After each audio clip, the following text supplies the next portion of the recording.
জনপ্ৰিয় অভিনেতা ৰাজীৱ ৰাজনীশ ডাঙৰীয়া আমাৰ মাজৰ পৰা গুচি গ'ল। হয় বন্ধু বান্ধৱীসকল, চিৰদিনৰ কাৰণে বিদায় মাগিলে এই যুৱ অভিনেতাজনে।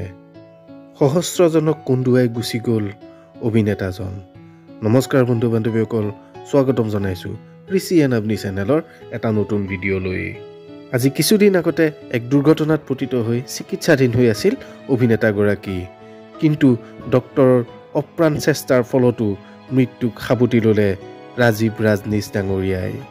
বিভিন্ন চলচ্চিত্ৰ তথা ধাৰাবাহিকত কৰা মন্ত্ৰমুগ্ধ অভিনয়েৰে দৰ্শকৰ মন জয় কৰিবলৈ সক্ষম হৈছিলে যুৱ অভিনেতাগৰাকী। কিন্তু অভিনেতাগৰাকীৰ এই আকস্মিক বিয়োগ অসমীয়া চলচ্চিত্ৰ জগতৰ বাবে এক অপূৰণীয় ক্ষতি। ঋষি এণ্ড আৱনি চেনেলৰ সমূহ পৰিয়ালৰ তৰফৰ ফালৰ পৰা তেখেতৰ আত্মাৰ সদগতি জনাইছোঁ।